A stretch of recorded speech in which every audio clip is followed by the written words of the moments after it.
What's up, good people? Welcome into Montgomery and Company. I'm Renee Montgomery, and we're having some fun today, all right? Because we got some youngins in the building. Starting off with some HBCU student athletes, okay? We have Omar, Rowe, and Jaden Gray, who play at Morehouse, baby. And I recently pulled up at a Morehouse football game. We handed out some checks for the last yard scholarship, had a good old time, and we're going to talk to them all about just their experience. We also have Stephanie Rawlings-Blake on, who has a new role at the NBPA Foundation. And last, of course, but not least, boy, oh boy, the Keith Lee tear Atlanta up, baby. Woo! We're going to talk all about it. Restaurants in general, the crew is going to discuss. Let's go! Billionaire, so freaking bad. Buy all of the things I never had. I want to be on the cover of Forbes magazine, standing next to Issa and my queen. What up, though? Listen, so the reason I'm doing that is because, shoot, we do want to be a billionaire around here, okay? But we got a new billionaire in the building, not in the building here, but in the building, baby. And I'm talking about athletes here. So there's only 4 total athletes to be billionaires right now. Those athletes are Tiger Woods, Michael Jordan, LeBron James, and then the newest member that is now a billionaire is Magic Johnson. We love to see it, okay? We love to see it. Magic Johnson, first of all, Magic Johnson, the player, is unreal. Magic Johnson, the entrepreneur, mogul, hyphenated everything, is honestly just insane. When you look at all the things that he's involved in, he has sports ownership in pretty much every single sports league there is, and even the ones that we haven't thought about in the future, he's already there, baby. Like, he's in it. All the way from the LA teams to now he's with the Washington Commanders. He is on. And then he has his own business endeavors.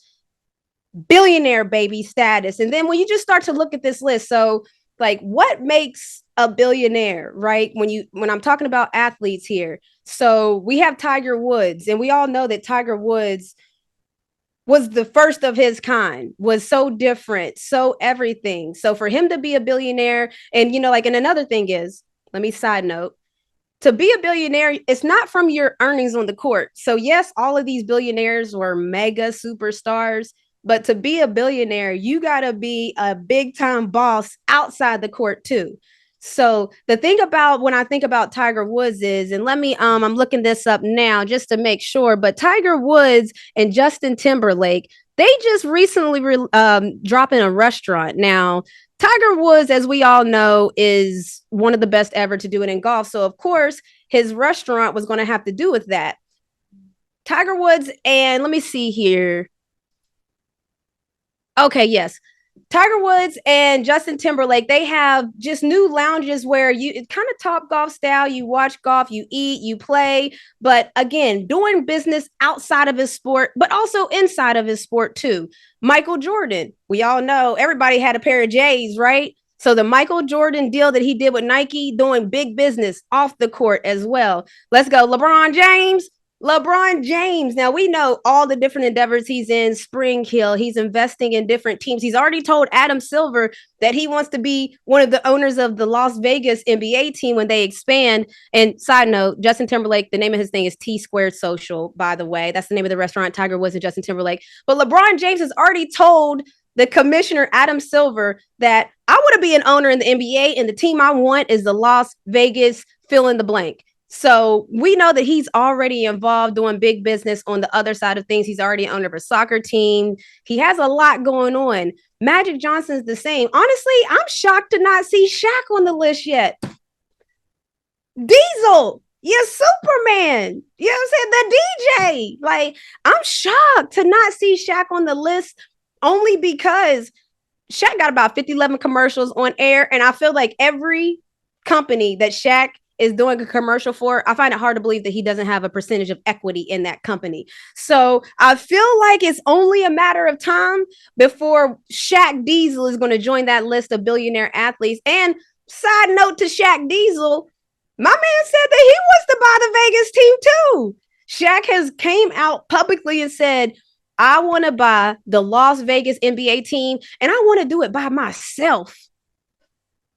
I want to just buy the whole thing outright. Now, when I say when he says by himself, he may or may not mean with his own cash money. He may have some silent investors and everything of that nature. And because Shaq's net worth is around $400 million. Now, we all know that, like, when you Google somebody's net worth, and this is the disclaimer, I know y'all lying if y'all believe the internet on how much money people have. The internet is not counting nobody's pockets accurately, okay? So the internet has Shaq at a 400 million net worth. I don't know if that's true or not, but I do know that Shaq said he wants to buy the whole thing by himself. So now we got LeBron, we got Shaq going for a team that we don't even know exists yet. Oh, I love sports. But back to the billionaires. So you look at these billionaires and you start to think, okay, you reach billionaire status. Is there a formula? Well, one thing that I would say is a formula that jumps out at me is that there are no women on the list. There are no women athletes. And is anyone surprised? Like, is anyone surprised that there's not a woman on the list?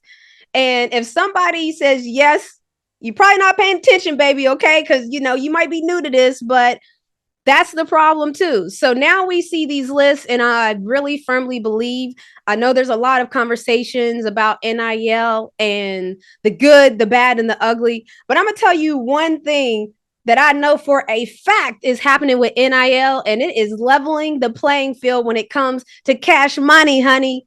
I mean, some of your top NIL earners are women athletes. Some of your top NIL people you see in commercials are those women athletes. So now that the women athletes are going to be making a certain amount of money starting in college, well, you might see them invest in more companies. You might see them take more risk because, the same way in all things in life, high risk, high reward. Well, I can't take high risk if I don't have the funds to do it. So I'm just saying, like, the thing I love to see is athletes winning. So, man, we got to give a clap for Shaq. We got to give a clap for Tiger Woods, Michael Jordan, LeBron James, Magic Johnson. Like, we love to see it. And boy, I can't wait till we see a woman on that list. Let's go. Let's get it popping. All right. So I'm here with Stephanie Rawlings-Blake. And first of all, let me just say congrats on being named the new director of the NBPA Foundation. Thank you. Let's go. So welcome to Montgomery Co. And so I just want you to just talk to me about the new role, the new job. What do you think are going to be the points of emphasis this season? What are you excited about this role? Tell me everything. First, I'm excited to be here with you. So thank you for inviting me. And if I have to score your background, you're getting a 10 out of 10. I love whatever you have going on back there. It's making me very jealous. You see, this is a very boring background. So I'm super excited about being here at the foundation. Like, it's a dream job. I get to work with players who come from around the globe and help direct their philanthropy. I grew up in a family that valued service. So to be able to spread that in a way that is continuing to make an impact is, it's a pinch myself job. And so what about like working with the athletes? How closely do you work together with the NBA players? Do they come in because now pretty much all players have their own foundation. So are you guys like working to collab with the players, or how does that work?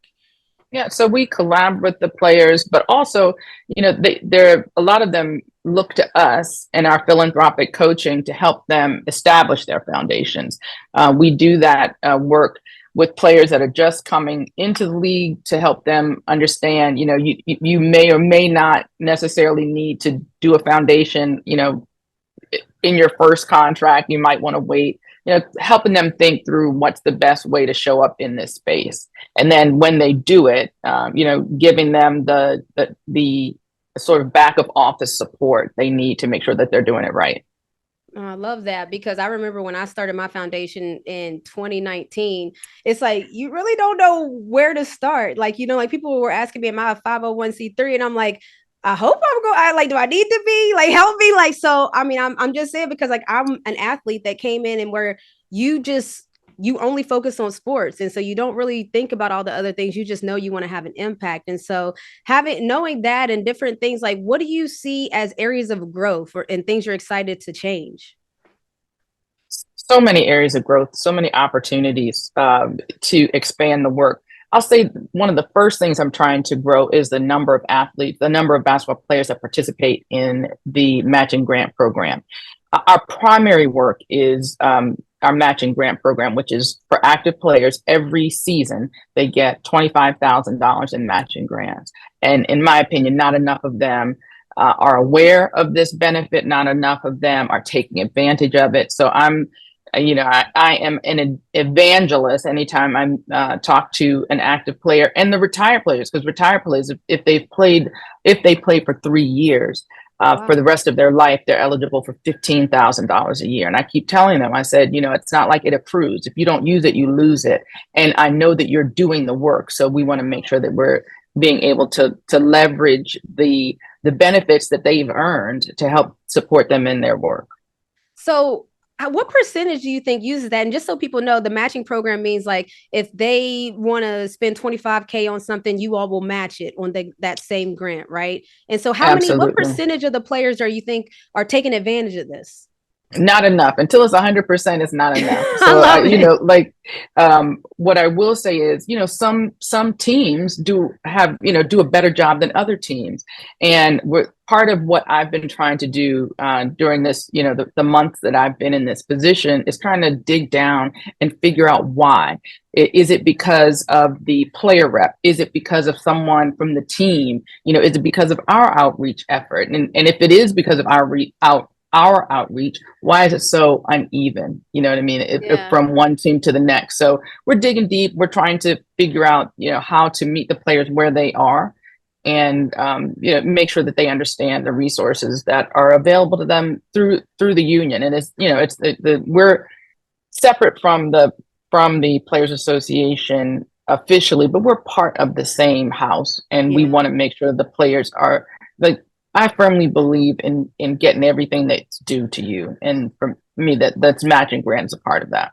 I love that. And so sports, being in the sports world, I love to see when people almost seem overqualified for positions. And you might be one of those in the sense of, man, like you have such an amazing background in the sense of you've already accomplished a lot. You came from politics and now you're doing this here. Like what brought you here? Like what about the sports world attracted you here?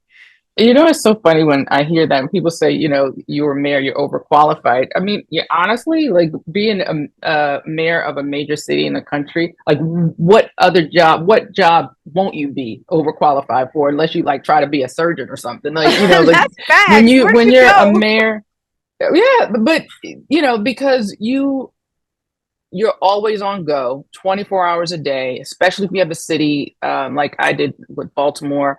It's a major city for tourism, health, universities, dealing with things like chronic violence and police and community trust. Like those are major things that you have to grapple with on a day-to-day basis. You never know from one day to the next what you're going to face. Like, yes, would that probably make me overqualified for like 99% of the jobs out there? Yeah, I think so.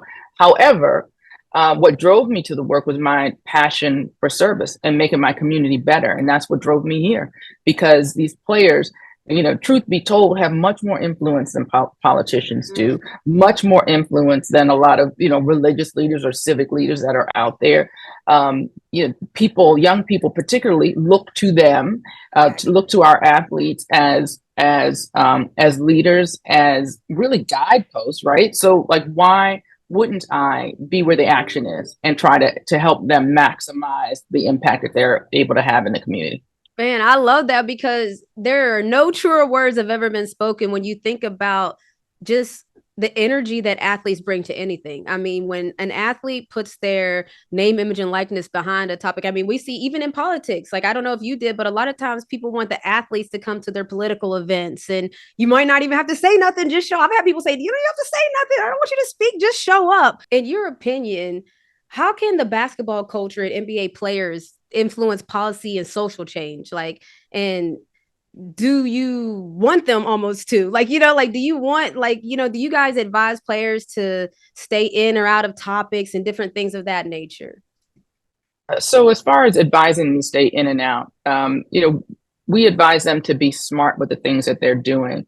And we try to provide information. So if they want to speak out on a particular topic, they're not doing it blindly. That, that if they need, if they want information or things like that, that's why we're here. But with respect to, do I want them to have an impact? Absolutely. And they have. I think, one of the most impressive things I saw was the way the players showed up from the bubble during the last presidential election.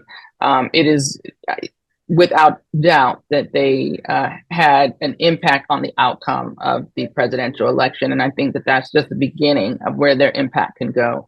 I'm hoping that we can do more to have real social impact from everything, of course, voter education, voter registration, like, to me, that's low hanging fruit. I had Colin Kaepernick speak at I had a summit, a conference at UCLA in September, and he spoke about the Know Your Rights campaign. And in my mind, like something like that, where we're collaborating with someone who is so passionate, so dedicated to help our young people across the country know their rights. That's a type of social impact that I'm hoping to grow with the players. No, I love that. And so what are some other like points of emphasis? Because I know that like a lot of times, the NBA is considered like the brotherhood to our sisterhood. So is there a point of emphasis on women in sports? Because like, for instance, my foundation, we target a lot of those girls in that age where I'm sure, there's a huge drop off on the girls side, the teenagers, 13, 14. Are you guys planning on doing some collabs on the women's sports side, or what are the points of emphasis for the foundation along with the other things? We're certainly open to collaboration. I find that when I see players that are focused on women in sports, they're often the girl dads, right? That know the importance of women in sports, girls in sports. But we're certainly working to strengthen our youth education through sports portfolio. We've seen how basketball and sports across the board can be instrumental in the development of young people. So we're working to continue that. Our disaster relief, I using the experience I had of being mayor and knowing how important it is to pre-position resources in the event of an emergency. We have a partnership with Team Rubicon, a veteran founded and led organization that puts military veterans first on the ground when disasters strike across the country. And so we're partnering with them. So when a disaster strikes, we're not in the position to try to scurry around and vet organizations to see where who we can support. Like, they're on the ground, they're our partners. If players want to participate in the response effort, they facilitate that work. So I'm really proud about that, and we're looking for more disaster relief partnerships. So that's some of it. And I'm also working in the health disparity space. We are in talks with the American Cancer Society to do a collaboration around prostate cancer. Prostate cancer in the Black community is the largest health disparity, meaning for Black men who are diagnosed with prostate cancer, the disparity, or their life expectancy after diagnosis is the worst compared to majority culture. So there's something that we can do about that as in our community. I'm hoping that'll be our next big collaboration. I love that. So the last question I want to ask you is that you're currently on the board of advisors and a member of the Naismith Basketball Hall of Fame of Governors, which is big lit, by the way. Like, man, like, you do so much. It's amazing. And so how do those two entities and those two worlds that you're in now operate? And like, how do you mesh them together almost? For me, I mesh them together by taking my leadership experience that I had before here and my advocacy for the players, and making sure that that what you see in the Hall of Fame represents the best of us, in the, as it relates to the players. So the best of them, right? And in the best way possible. And I'm looking forward to next year being able to announce a really, really big new project that What is it, Stephanie? So I will say this. A lot of focus is on what the player, who the players are on the court. But if you ask the players who they are, and they can't say anything about basketball, sports, anything like that, right? Who do they say they are? And this exhibit will be focused on that, and how they see themselves, how they interact with their families, the things that make them, how they say, just like us, in a way that I think will really resonate with fans. Oh boy, I can't wait to see, because I mean, me being an athlete, like everybody knows our on court who we are, but obviously we are humans when we leave that court. And you can see now that there's gamers, there's sneakerheads, there's fashion icons. Like we see all these people now, rappers, entertainers, and everybody's like kind of shocked. But first of all, Shaq been doing this. So if you shocked, y'all should see Shaq has been doing this. But I love it, Stephanie. Thank you so much for joining me here on Montgomery Co. Oh, it is my pleasure. And I'm taking all your energy with me for the rest of the day. It has really been a pleasure. All right, so I'm excited to talk to these young fellas, even though they call me Miss Renee, and it's like, when did I become the auntie? But I digress. We have Omar Rowe and Jaden Gray coming on, Morehouse Hoopers. Can't wait to talk to them. Let's go. All right, so listen, I'm here with Omar Rowe, and I just pulled up on them on their campus, because if you guys have been keeping up, we had our RMF Black and Gold Gala. And at our gala, we raised lots of funds. Shout to you guys for donating. Anybody that donated and didn't go, we appreciate it. But then we pulled up on my guys, because first of all, I like to see people. I want to see what's up. And it was the best case scenario. I got to meet Omar, and I'm going to meet his team. Well, y'all gonna see his teammate in a second. He running here right now, literally. but I pulled up on the guys, and when I tell you, respectful dudes, just all the feels, it felt good. So welcome Omar Rowe onto Montgomery Co. Omar, thank you for pulling up. I appreciate you for having me. All right, so listen, you go to Morehouse, and we already know about HBCUs because I talk about them a lot, but HBCUs are severely underfunded and all the other different things. But when you're an athlete, you really not worried about all that. You trying to get to the buckets, you trying to get to the thing, to the top. So what made you choose Morehouse in the first place? It's actually funny because Morehouse wasn't really in my plan, but what made me choose it was really like just the HBCU family, like not the HBCU family, but being at the HBCU, like it's like a family. So like them reaching out to me, showing the interest in my game and who I am as a person, that stood out the most. Especially in the recruiting process with basketball, that's the most important thing. You got to feel comfortable. You got to be good. Make sure that person, that school you're going to, like, is going to work out for you. And I felt good in my spirit. You felt that in your spot for me. Yeah, no, I feel you, because so my parents went to an HBCU, so I'm an HBCU baby. So I grew up on the campuses of homecomings and different things. So, what, for people that have never been to an HBCU homecoming, like, how would you describe that to them if they've never seen it? It's actually funny because this is my first ever homecoming myself. Oh, snap. So how was it? How was your first experience? I ain't gonna lie, it was different. It was a very, very good experience. Like, biggest part for me though was being out from New York and stuff, a whole lot of violence and all the nonsense that go on. I felt good to be around a whole bunch of Black people, and it was no violence, just great vibes. Like everybody laughing, enjoying their time, no funniness, nothing. I love that, because that is a good point. That's what everybody, we all want to be amongst our peoples, having the vibes. And, they already say there's people that want to spoil the party. So coming from New York to the A, these are two cities that, first of all, New York been on the map. Like my wife always says, she thinks it's the center of the world when she was growing up, because every TV show, every movie was in New York. So what was that transition like for you coming from New York to the A?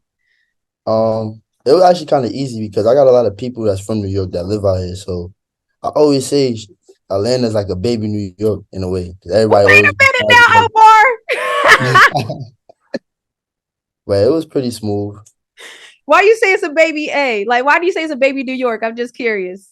The vibes, and not only that, like basically everybody I know from New York is out here, so it's like.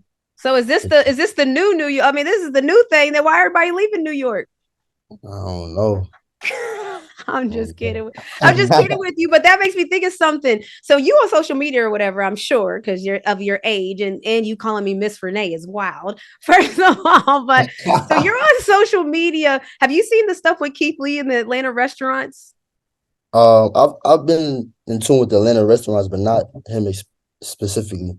Okay, so the whole saying was that like the Atlanta experience when it comes to restaurants is that there's long waits, they might play favoritism to celebs and the who's and various things. Uh-oh, we got somebody pulled up on us? Hold on, let's take a break right quick and get set up. Let's go. Cool. All right, so Jaden, first of all, Jaden Gray just pulled up on us. Jaden Gray is also a player at Morehouse alongside Omar. So welcome to the show, Jaden. Thank you. I appreciate it. You catch your breath because I told them that you were literally running over. You were literally running over. You sweating. You catch your breath. Yeah, you all right? Definitely. I'm fine now. All right, bet. So I already asked Omar, so I'm gonna ask you right quick. Like, why did you choose Morehouse? Like when you're a hooper and people are recruiting you, there's so many different places you can go. So why'd you choose Morehouse? Definitely. Morehouse just felt like a family atmosphere. I talked to Coach Witt, I talked to Coach Polk, and both of those guys just made it feel like a family, and the culture, like the school support that's here. Like everybody has a Maroon Tiger shirt or jacket and sweatpants. So you just don't get that too many places. A lot of places don't have like school pride, and that was the main reason. I love that. And so was this your first HBCU homecoming? Because I know it was Omar. So was this your first one or had you experienced it before? Yes, my mom went to Clark, so I got to experience it when I was like maybe Come on, like mama. I got the experience when I was a little younger, but this was definitely my first HBCU homecoming with me being older. Okay, so for people that don't know, so just tell them what is an HBCU homecoming like? Like, what is that experience like? It's different. I've never seen this many people in one area in my life, so the culture is different. Especially me, really both of us coming from JUCOs, like a little bit smaller atmospheres. We've never, well, at least I've never experienced nothing like it before. I love it. So you said y'all both came for JUCOs, and it made me think of Last Chance U. Y'all seen that show, The Last Chance U, the basketball one?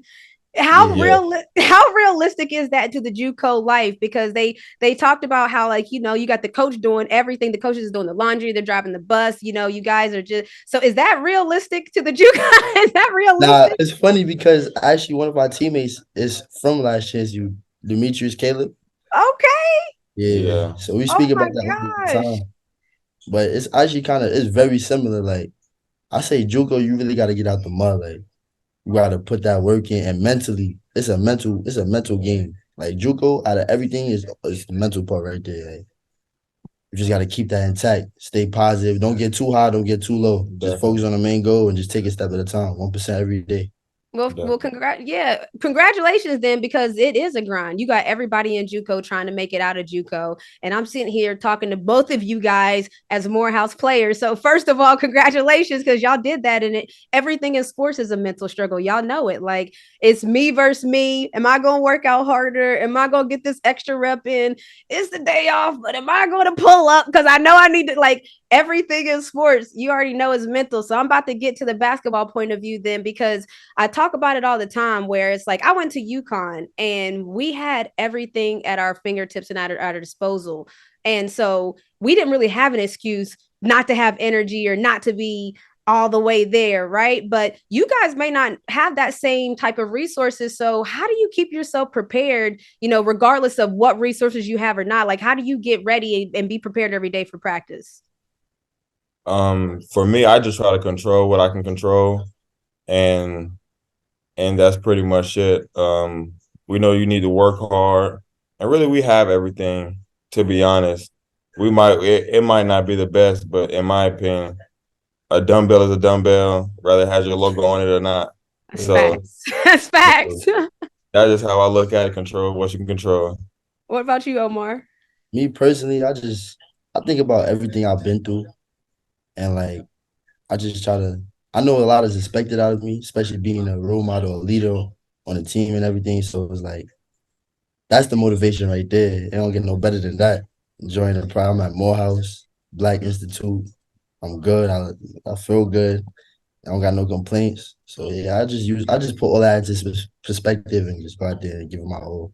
Man, I love talking to y'all and hearing y'all talk because like I was once this hooper, like I was once y'all sitting there like this. And so when you talk about you being a leader, like I've noticed that people that are leaders on the court, it seems like they be that way at their household too. So have you guys noticed that like because you guys are pretty much people see y'all picked yourself up. Does your family look at y'all as like leaders of the family household of who to look up to or whatnot? Nah, definitely. I got a little niece and a nephew. They like my kids and like my siblings. So especially my nephew, cause he play basketball too. So like that's like my leadership role I play in my household every day. Love that. What about you, Jaden? Definitely. I feel for me, I've always grew up in a single parent household, so I've always pretty much had a lot of responsibility. So it's not too hard, but like you say, just making sure you do the right thing every day because you do have freshmen that say, "Oh, he didn't do it, so I don't have to do it." So that's the main Facts. thing, just making sure everything's intact. Facts. So let's get to the hoops. How are y'all? Listen, Omar already told me he got a ratchet. So Jaden, you weren't here, but he said, does he got a little something? He said he's a shooting Definitely, guard. Oh, he got a little definitely, shot on him. definitely. All right, so tell me about y'all's team then, y'all squad. What should we expect out of Morehouse? What's y'all scouting report? Definitely a lot of wins. I feel like we're going to play a lot. We're going to play fast and transition. We're pretty athletic this year, so I think a lot of dunks. Movie. Watch your head. Y'all don't even know, but I cover sports and I be saying watch your head. So who you out there dunking, Jaden? Are you going to be the recipient of the lobs? Let's go. Definitely both. I would just tell one of my former teammates, I said I gotta throw at least 5 lobs this year. I'm about minimum. to say you talking to D-Wade LeBron right now. Chill. I'm saying educate me. I'm gonna pull up on y'all. I wanted to see. But okay, so Omar, what you say? What's the scouting report of y'all's team? What else? We just really it's actually crazy because like the team that we got this year is very, very good. Like we got a lot of depth off the bench, especially what we got starting 5 wise. So it's gonna be very interesting, very good.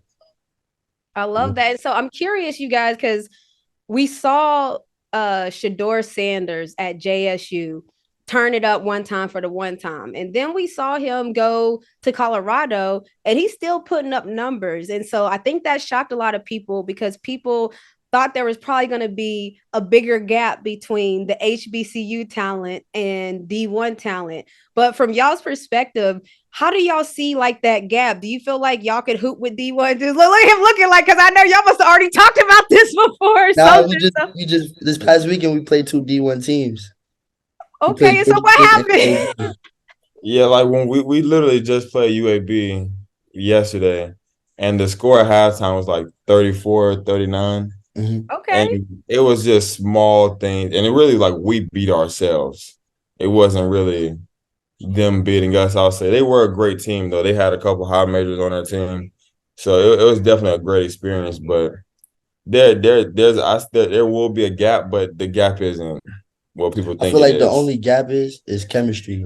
Like Coach said yesterday, we've been doing this since August. They've been doing this since May. So it's like that shows a lot right there. Definitely. That shows a lot about our team. So how does that make y'all feel that heading into the season? Because like, you know, like the season about to start. When does the season start?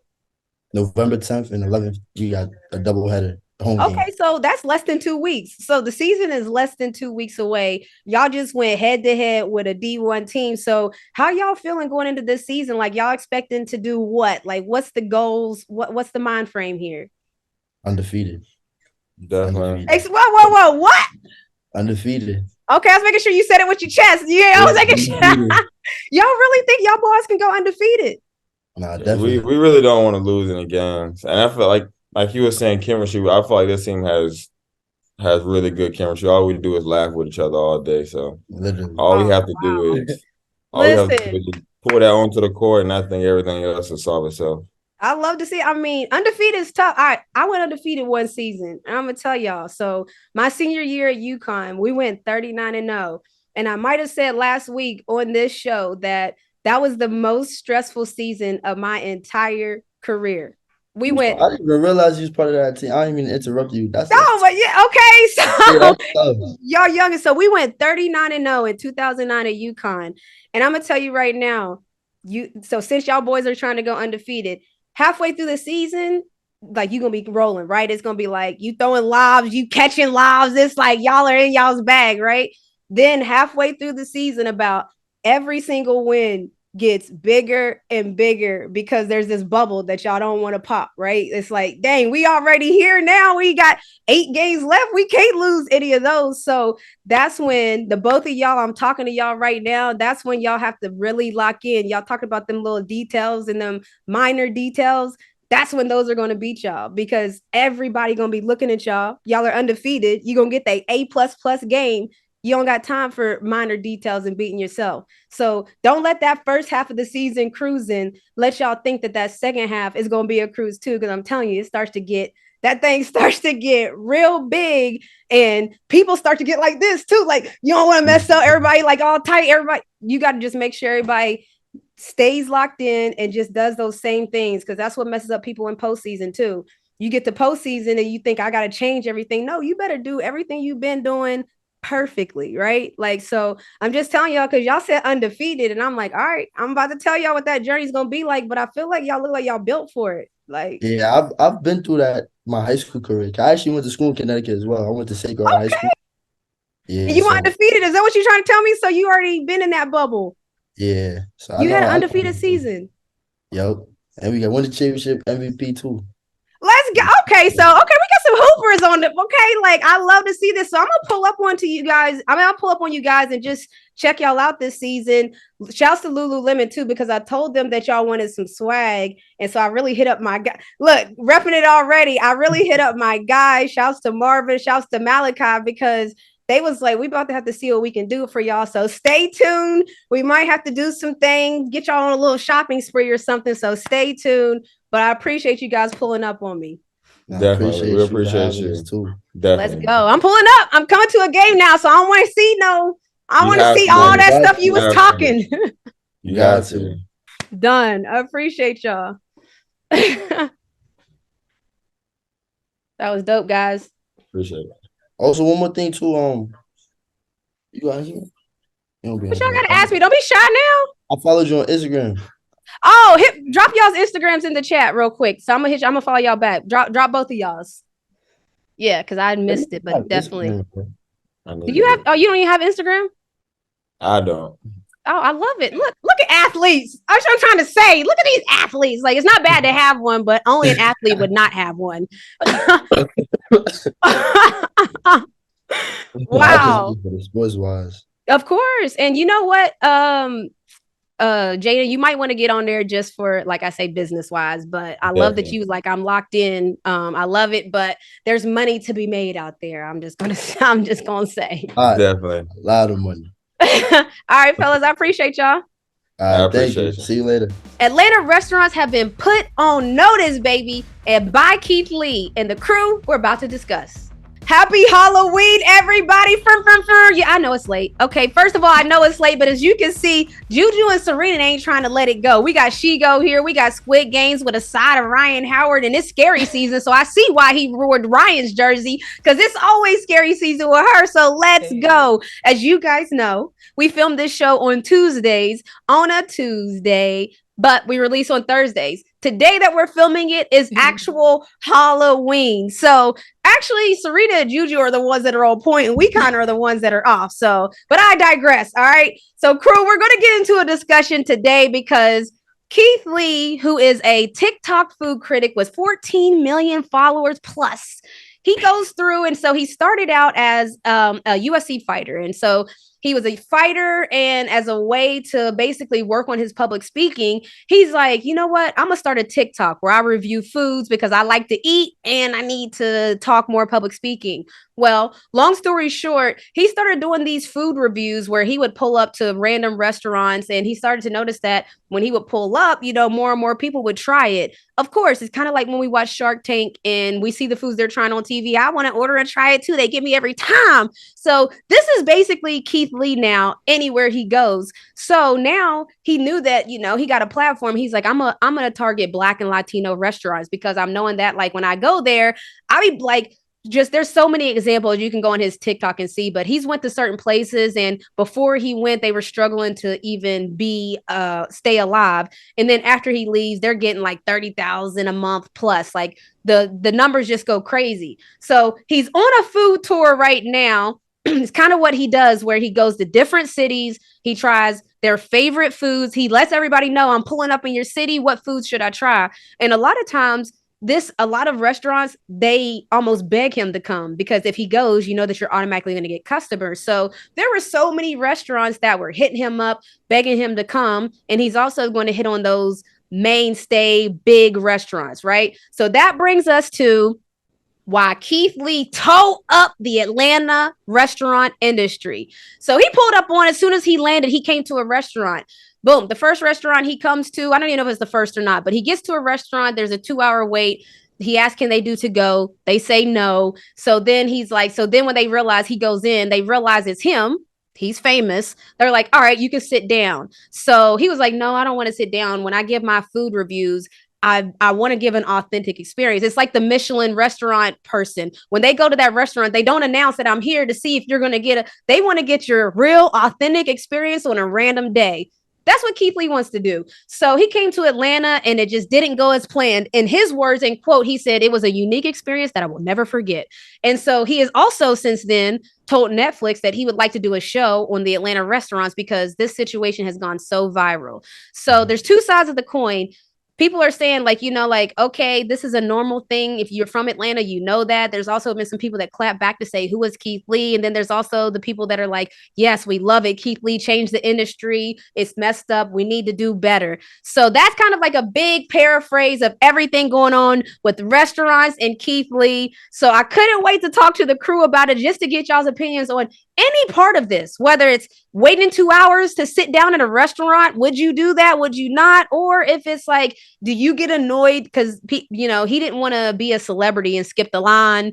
Is that annoying to people? So there was so much to unpack here. So I'm just going to start things off like, well, he actually sent his family in first, and they told his family that it was going to be like an hour wait. And then when he went in, they told him that his table was going to be ready in 5 minutes. And that's when he got mad and everything. And I'm not going to lie, I've been in Atlanta since I was maybe 14 years old or something like that. And I have had that same experience happen to me. Literally, I went in, and so it was with a group of friends. I went in first, and one of the people in the group, it was a celebrity. He was a celebrity. And when I went in, they told me it was going to be like an hour and 30 minutes. And then when he went in, like literally a couple minutes after, they're like, oh yeah, we have a table ready for you. And this was at Cheesecake Factory. And this wasn't even like nothing like a fancy restaurant or nothing like that.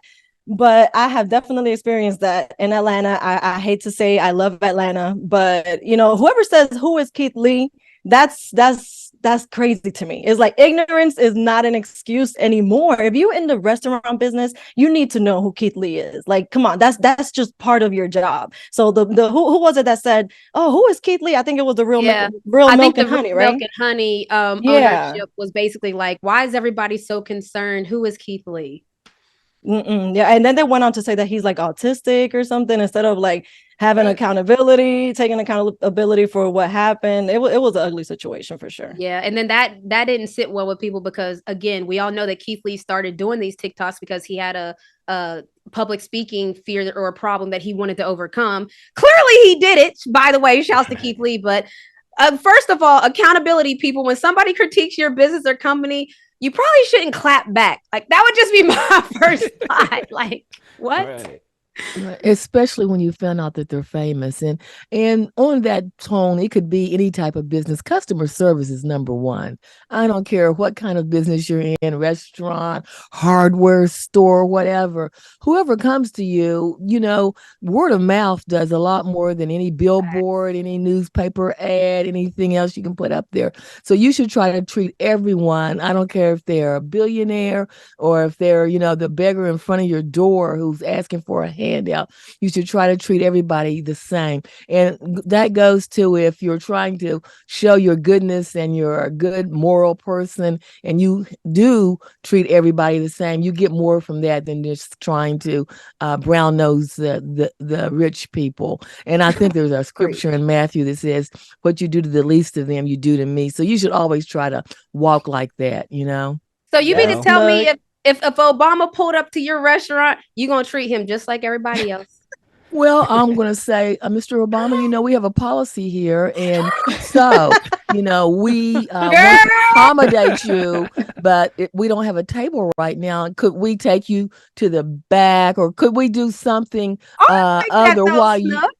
Well, could we put you somewhere else until we can accommodate you? That's good customer service. Instead of pushing somebody that was already in line, I've been sitting there waiting for a table. Because Snook would have been that spicy customer. Snook, what would you have done if you was waiting and you had already been waiting 2 hours? I'm gonna say, hey, what do I need to do to get pushed to the front? I mean, I've been sitting here. Is my money not green? That's what I would ask them. Oh, brother, whoa, brother. Yeah, I know who you are. But you're the back of the line. Yeah, but you try to do something, you can't really, you want to treat everybody the same. You want to give that personification that you're treating everybody the same. So you would say, oh, yeah, Mr. Obama. And the people in the back would have been glad to give up their lounge or whatever place they go to take him back there, and wait and maybe greet a few people, take a few snapshots until they could get him settled in. Okay. I mean, Juju, have you been keeping up with this topic? Because it's there's also another side of things where people are like, yeah, it always is a 2-hour wait for old lady gang. Like Candy came and made her response and she was like, okay, guys, yes, we don't do takeout because we're too busy on the weekends. I'm sorry, but there is always a 2-hour wait because of the community. So what are your thoughts on the whole thing, Ju? Because you live here, like we live here too. I don't go out to restaurants. You might. So what are your thoughts? Yeah.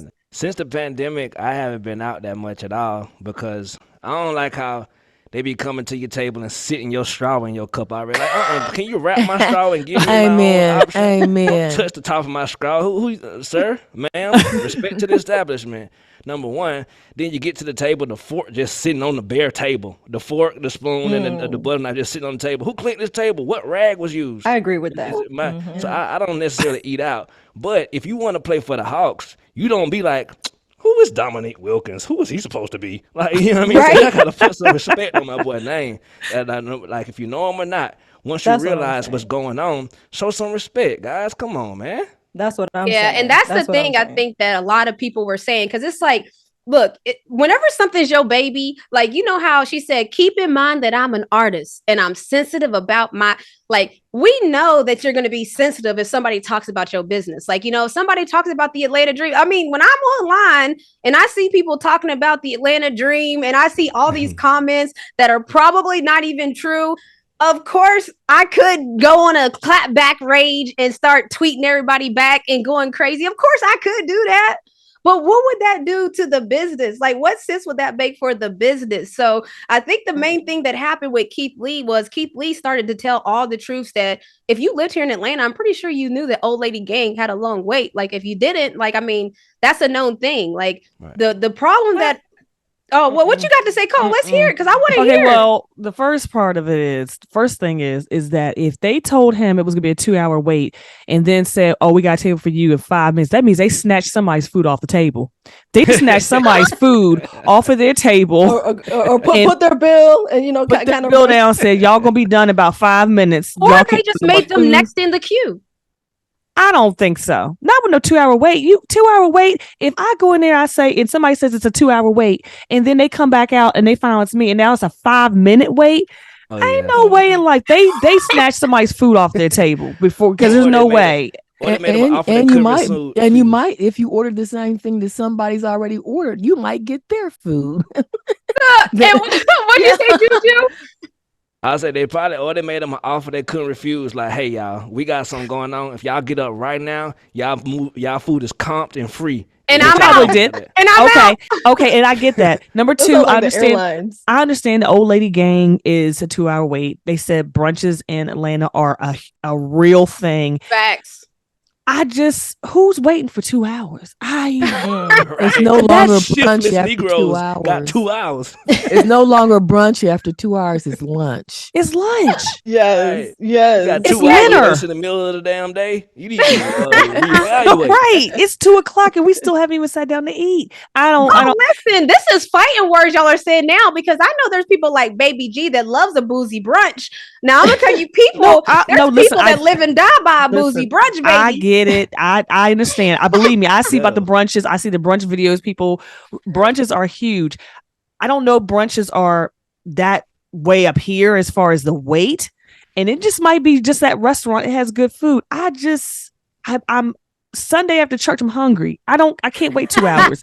So who's the person sitting waiting for our table to be ready for 2 hours? Because we all can't be sitting there together, because now I have an attitude. I have an attitude. We all sitting there talking about it. Hungry. And we hungry. Imagine if old time buffet told your pastor that's going to be 2 hours after church. No. Right. Right. Okay, so this brings me to my question then. Everybody has a favorite restaurant, right? What if your favorite restaurant doesn't do takeout? Because Candy said, like, we can't do takeout because literally I can't overwhelm my kitchen. Like, we get too much business. Great problems to have. Is these restaurants, by the way, got great problems to have. Right. Side note. But if your favorite restaurant doesn't deliver, are you waiting 2 hours in line every now and then? Because you got to remember, everybody ain't going every weekend. But even if you go every now and then, this is Atlanta, baby. It's packed. Chick-fil-A's closed on Sunday. I'll be all right till Monday. That's the way I feel about it. Yes. Chick-fil-A is closed on Sunday. I'll wait till Monday. That's how it's going to be. I'm not waiting 2 hours. Restaurant. I'm not waiting 2 hours to take my food home. I'm not waiting 2 hours. I could have cooked and eaten in that time period.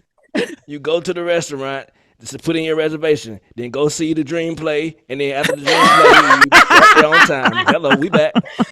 Yeah, you take that little machine with you that lets you know when your food is ready. So when you're little buzzers off, let me go get my food. Can you give me a stamp? I can get back in. Listen, so if y'all want some Dream tickets, all right, make it a whole date night. You can tell them, look, I'm gonna set it up right quick. I'm gonna take you to the restaurant, get you some feels. We might even have a little drink at the first one. Head to the game. Y'all know at the game, you can only have snacks now at the game. Don't get too crazy because we got good food now. Don't get too crazy because you got a restaurant to go to afterwards. But like Juju said, come watch us get a dub. Then your little thing goes off and it's time to head back. They hit you, it's time to go. This story has gotten so big that now all of the Atlanta restaurants are like, that's not us. Like, we got good customer service over here, so even so I have it right here on Milk and Honey ATL Instagram. They posted, so this is not the one that Keith Lee went to. The one that he went to is called The Real Milk and Honey. And they put out a statement on Instagram, and they said, we at Milk and Honey Brunch Restaurants wish to clarify that we are a different entity and are not affiliated with the restaurant known as The Real Milk and Honey. And they went on to say how when they got established in 2017, and then they ended up saying that we offer world-class service, and so they're putting their stake in the ground and said that is not us. Okay, we are not part of that Atlanta bad customer service stigma. No, they're not gonna put us in there. So it's like Keith Lee is, I think that he did a good service to Atlanta, because I'm not gonna lie, I like I said, this has been a problem for some years, and a lot of my friends say the same thing. And I come from New York. People in New York are very, very rude, and when you go to a restaurant in New York, they're not very nice to you. And so when you come to Atlanta, people expect that Southern hospitality, and they do get it in some places, but the restaurant business is definitely suffering in that customer service area. Two things. I don't think they were rude. I think that they just felt like, why are we waiting 2 hours? They probably were nice, but they were just like, hey, you just have to wait like everybody else. Well, honestly, but I think the rude part was when he came in. He said he didn't like jumped special treatment. Yeah, and that was for both restaurants, actually. Oh, yeah. It was for Old Lady Gang and The Real Milk and Honey. I think the rude part was the other Milk and Honey, but like, look, we don't know them Negroes. Well,